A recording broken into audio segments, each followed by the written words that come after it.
You can't connect the dots looking forward. You can only connect them looking backwards. So you have to trust that the dots will somehow connect in your future. You have to trust in something, your gut, destiny, life, karma, whatever. This approach has never let me down, and it has made all the difference in my life. Steve Jobs. So welcome back to Creativity and Health. And today we're going to talk about our first secret, which is trusting your gut and why that makes you more creative and healthier. Now you might think, well, why is that a secret? I mean, that's even a saying. All the time we say, trust your gut. But the interesting thing is that we live in a culture that doesn't value intuition. It values using logic and thinking things out rationally over using intuition. In fact, I want to read this one quote from Albert Einstein that I love. The intuitive mind is a sacred gift, and the rational mind is a faithful servant. We have created a society that honors the servant and has forgotten the gift. And it's so true. So what I'm going to do today is help you connect back to your intuition. Remember I said last time that we were all born creative and that it's just waiting there for us to find it again? Let's talk about why we lose our ability to be creative in the first place. What happens? So you may have heard of a guy named Carl Jung. He was a Swiss psychologist, and many, many years ago, he came up with this concept that I really love, and it's called the shadow side of the self. Have you heard of it? The idea behind the shadow is that it's the part of us that we don't want to be. It's the part of us that we suppress, put out of our consciousness. Now, that may seem a little hard to understand. So let me tell you about another person who sort of spelled it out in a way that's easier to grasp. Robert Bly wrote a book called A Little Book on the Human Shadow. And he talks about how we are born into the world as 360-degree personalities, which means that we do anything that occurs to us. We're kind of crazy if you think about it. So what happens? Our parents have to say, no, don't bite your brother's leg. I did do that. And they have to say, no, don't eat the cat food. They had to do that with me too. So after a while, you get a lot of no's. And what happens is you take these parts of yourself that you're suppressing and you put them in a bag. And you start dragging this bag behind you. And as you get older and older, the bag gets longer and longer. So that's how we start to lose part of who we really are. So where does it all start? It starts in the family. And this is not to say that families do anything wrong. It's just the way it works. When you're born into a family, families divvy out parts, like parts in a play. And so maybe one of you is the smart one, which leaves the other one to be the dumb one. One of you is the artist in the family. One of you then is not the artist, and so on. So let me tell you a story about how I first accidentally found this out and why it's so important for your creativity. It was when I was in high school. I was already a budding psychologist because there were two girls in my class named Donna and Datha, twins, beautiful, blonde hair, athletic bodies. I was so fascinated by them, but I was especially fascinated by them because they were twins. And so I was trying to figure out, well, what's that about? That means they should be exactly alike, right? But they weren't. Because Donna would carry herself like she was very sure of herself and always knew what she was doing. And Datha would act like a ditz. Like she was, sort of silly and stupid. And I couldn't figure that out because to look at them, they looked exactly the same. And then one day I found out why. They were passing tests back out to us with, graded tests. And Donna and Datha just happened to be sitting next to me. And so I took a peek over at their tests to see what they got. So let me ask you, what do you think they got? Usually people think they got the same thing. or that Donna just, got 100 and Datha got a 60 or something. Actually, Donna got a 97 and Datha got a 93. And that's when I started to figure it out. Donna was the smart one. Datha was the stupid one. That's how the roles got divvied up in that family. And you want to know what's interesting? I got a 92. They were both smarter than I was. And I was one of the smartest kids in the class. So Datha was smart. She was just a different kind of smart than Donna. So years later, I was teaching one of my creativity workshops, and I had a journalist named Bill take the workshop. And he wrote for some of the best newspapers in the world. And what he wanted to do was just write fiction. So you know the difference between journalism and fiction. Journalism, you're reporting the facts, and fiction, you're making it up as you kind of go along, right? He couldn't do it. He couldn't do it. We met for 3 different workshops, about 12 weeks long each. Until the day I started talking about family roles. I talked about Donna and Datha. And he said, "Oh my God, I know what it is.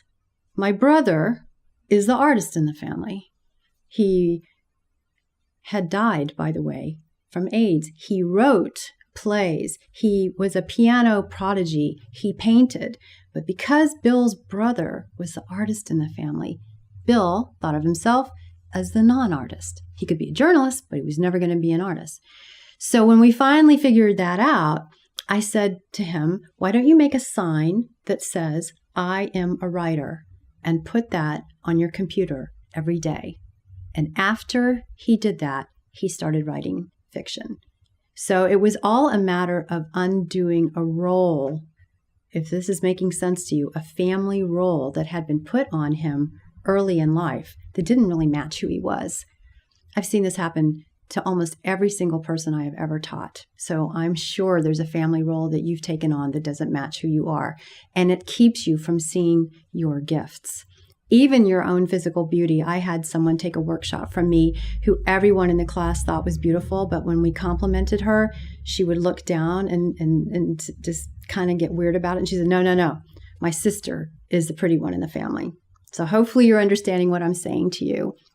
And we also lose who we are in school. We'll talk more about it next time, but the truth is, and I know because I've been a teacher,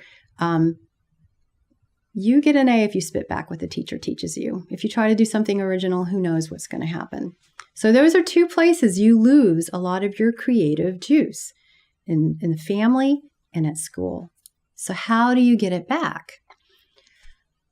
Trust your gut. There's a woman named Natalie Goldberg, and she has written a book called Writing Down the Bones, and I love this book. She talks about how we come into the world having, she calls them first thoughts, but it's really like me wanting to eat cat food or me wanting to bite my brother in the leg. I had to really try hard not to do that later in life. She calls them first thoughts, but we're not allowed to have those first thoughts. So we suppress them and we turn them into second thoughts and third thoughts and fourth thoughts. But the first thoughts are still there. And she gives an example of herself where one day she says, "I have a sore throat." But she realized that that was a fourth thought. But her first thought was, "I cut the daisy from my throat." And she thought, well, I can't say that to people because they're going to think I'm suicidal. But that's a very creative way of saying, I have a sore throat. So all of us censor ourselves. So it's not just with writing that we suppress ourselves. It's in all the different ways that we express ourselves. And as you're going to find out shortly, when I teach creativity workshops, I always ask my participants to go home and try their hand at a creative project. And I'm going to ask you to do that this week as well. But what I wanted to share right now is that once when I asked people to go home and do a project, I had a woman come back the next time that we got together. And it was really interesting because she said that she decided that she would try to watercolor, but she was going to do it with her 8-year-old daughter by her side. Why not? That would be fun, right? So they, each had a sheet of white paper in front of them and they had their watercolors, and it was time to start. And her daughter just dug right in, started going right at it. And the woman in my class said she was stuck there looking at that white sheet of paper, asking herself, what should I paint? And that is how we suppress our initial instincts. So every week, I'm going to give you a writing assignment. Last week, it was the Pennebaker writing assignment. And I want to check in with you. How did that go? Was that okay for you? Did you get at some real issue? If not, I'd like you to try it again. This time, though, I'm going to ask you to use 6 guidelines for writing that Natalie Goldberg has put together based on the practice of Zen meditation. Are you ready? I would like you to get out a pen and a pad if you haven't already, because I want you to write these down. All right, these are the rules for writing. Number 1, keep your hand moving. Don't pause to read what you've just written. Keep going. Don't cross out. That's editing yourself. Don't worry about spelling and grammar. It doesn't matter if it's spelled correctly. It doesn't matter if you wrote ain't. Who cares? Lose control. Number 5, don't think or get logical. And number 6, just like Pennebaker, go for the jugular. Dive into anything that's scary. Okay? It's actually kind of fun once you get the hang of it. When you start using these little rules for writing, you're going to start noticing how you suppress yourself. And you're going to get closer and closer to identifying what your first thoughts are and being able to trust your gut, which is one of the hallmarks of being creative, is being able to access your first thoughts. Okay, so you can redo the Pennebaker writing assignment if you think you didn't quite get out of it what you could. I'm going to give you another writing assignment. I'm going to give you 7 all in all, 1 for each secret. And I want you to write down the answer to this question. This time it's going to be, what do your friends ask you for advice about? And you might think, oh, I'm no Einstein. Nobody asks me for advice about anything. You know, they do. You just don't think that they do. Write with these guidelines and something will start to emerge. I was really surprised when I was a professor. I loved teaching, but I was surprised when I started to realize that hundreds of students asked me for advice about what they should do with their lives. That wasn't something that I had thought about as a career for me, but in a way, that's what I've been doing in my creativity workshops all this time. That was a surprise to me. It may be a surprise to you too. Also, like I hinted at before, I would like you to try your hand at a creative project. Anything will do. We've talked about writing so far and how writing is good for your health. You might also want to try painting or some sort of visual art, because I've also got a little bit of research to share with you here before we close. And I think you're going to find this really interesting because I sure did. They found that in hospitals, patients with chronic illnesses and cancer, if they were allowed to paint, literally paint in their beds, it reduced their stress and their depression, which is not a surprise, but they got out of the hospital sooner, they needed less pain medication, and their medical outcome was more positive than people who didn't. So just painting helps people with cancer. And also, they did research with normal people who weren't sick, newly retired adults, and they asked them just to block out some time to paint every week for 10 weeks. And they found that they were much more resilient, much more able to handle things that life threw at them.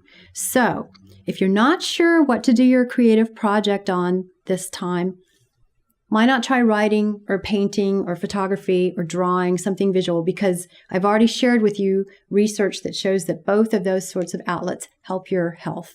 And next time, I'll talk to you about the second secret, which is how to discover your unique creative gifts. And I like to call it how to boost your superpowers, because everybody's got a superpower waiting for them to be discovered. See you next time.